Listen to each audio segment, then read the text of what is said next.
सुनीता की पहिया कुर्सी। सुनीता सुबह 7 बजे सोकर उठी। कुछ देर तो वह बिस्तर पर ही बैठी रही। वह सोच रही थी कि आज उसे क्या क्या काम करना है। उसे याद आया कि आज उसे बाजार जाना है। सोचते ही उसकी आंखों में चमक आ गई। सुनीता आज पहली बार अकेले बाजार जाने वाली थी। वो बहुत खुश थी। उसने अपने हाथों से अपने टांगों को पकड़ा और पलंग से नीचे की ओर लटकाया और धीरे से वह अपने पहिए कुर्सी की तरफ बढ़ी। सुनीता चलने फिरने के लिए एक पहिए कुर्सी का मदद लेती है क्योंकि वो अपने पैर को इस्तेमाल नहीं कर सकती, लेकिन उसके लिए बहुत काम कठिन है, जैसे जूते पहनना, कपड़े बदलना आदि उसके लिए कठिन काम है। लेकिन अपने रोजाना के काम के लिए उसने सिवाय बहुत तरीके ढूंढ निकाले हैं। उसने 8 बजे तक नहा धोकर तैयार हो गई। माँ ने मेज पर नाश्ता लगा दिया था। सुनीता खाते हुए बोली, माँ अचार की बोतल पकड़ाना। माँ ने रसोई घर से जवाब दिया, अलमारी में रखी है, ले लो। सुनीता जाकर खुद ले आई अचार की बोतल। खाते हुए उसने कहा, माँ बाजार से क्या क्या लाना है? माँ ने कहा, बस 1 किलो चीनी लानी है। पर क्या तुम अकेले संभाल लोगे? पक्का, सुनीता ने कहा। सुनीता ने माँ से झोला और रुपए लिया और बाजार के तरफ चल दी। उसे सड़क की जिंदगी देखने में बहुत मजा आता था क्योंकि आज छुट्टी है। सभी बच्चे खेल रहे होते, रस्सी कूदते, गेंद खेलते, बहुत चीज करते दिखाई देते। सुनीता उन्हें देखती रहती, लेकिन वो थोड़ा उदास हो गई क्योंकि वो भी चाहती थी उन बच्चों के साथ खेलने के लिए। उसने एक लड़की को देखा खेल के मैदान में, जिसकी माँ उसे वापस लेने आई थी। वो दोनों एक दूसरे को टुकर टुकर देखने लगे। फिर सुनीता ने एक लड़के को दिखा। सभी बच्चे उसे चिढ़ा रहे थे, छोटू छोटू। सुनीता को ये सब अच्छा नहीं लगा।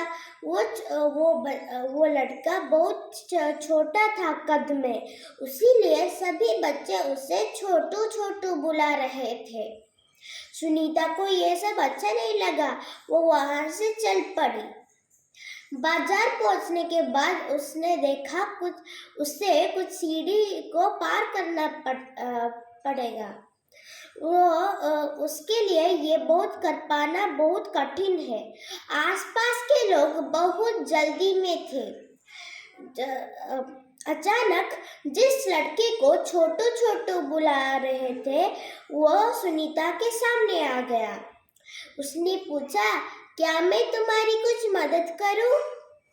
सुनीता ने राहत से सांस लिया और कहा, मैं सुनीता हूँ, पीछे का पैदल जरा दबाओगे? अमित ने कहा, जरूर। और उसने पहले पहिए को पहले सीढ़ी पर रखा और दूसरे को भी। ऐसे उसने पार करा दिया पहिए कुर्सी को।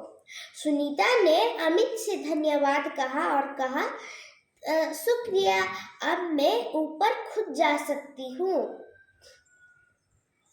सुनीता ने कहा, उसने दुकानदार से 1 किलो चीनी मांगी। दुकानदार ने चीनी को हाथ में देने ही वाला था कि उसने सुनीता की गोदी में ही रख दी। सुनीता ने गुस्से से कहा, मैं भी दूसरों की तरह अपने काम खुद कर सकती हूँ। उसने बहुत जोर से कहा, लेकिन दुकानदार कुछ नहीं सुना। वो वहां से चल पड़ी। उसे दुकानदार का व्यवहार अच्छा नहीं लगा। उसने अमित से कहा, मुझे पता नहीं क्यों लोग मुझसे ऐसे व्यवहार कर रहे हैं। अमित ने कहा, मुझे लगता है तुम्हारी पहिए कुर्सी के कारण लोग तुमसे ऐसे व्यवहार कर रहे हैं। सुनीता ने कहा, लेकिन ये पहिए कुर्सी में इतना खास क्या है? मैं तो बचपन से ही इस पर चलकर फिरती हूँ मैं। अमित ने पूछा, पर तुम इस पर क्यों बैठती हो? सुनीता ने कहा, क्योंकि मैं अपनी पैर को नहीं इस्तेमाल कर सकती। अमित ने कहा, क्यों? सुनीता ने कहा, मैं चलने फिरने पाती, वो इस पहिए कुर्सी के पहिए के कारण मैं चल फिर सकती हूँ और घूम भी सकती हूँ। अमित, फिर भी मैं अलग नहीं हूँ। अमित ने कहा, नहीं, हम सब दूसरों से अलग हैं। सुनीता ने कहा, नहीं, मैं दूसरों से अलग नहीं हूँ, मैं भी अपने काम खुद कर सकती हूँ। अमित ने कहा, देखो सुनीता, तुम पहिए कुर्सी पर बैठते हो और मेरा कद बहुत छोटा है। सुनीता कुछ सोचने लगी।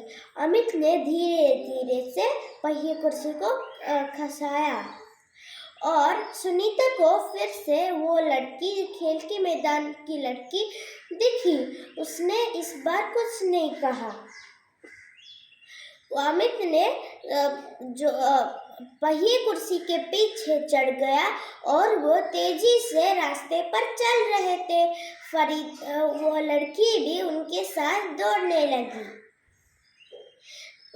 लोगों ने उन्हें बहुत घूरा, लेकिन सुनीता को परवाह नहीं थी।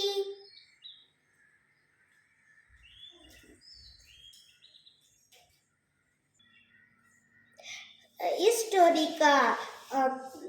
का मोरल है कि शारीरिक कमजोरी हमें कमजोर नहीं बना सकती।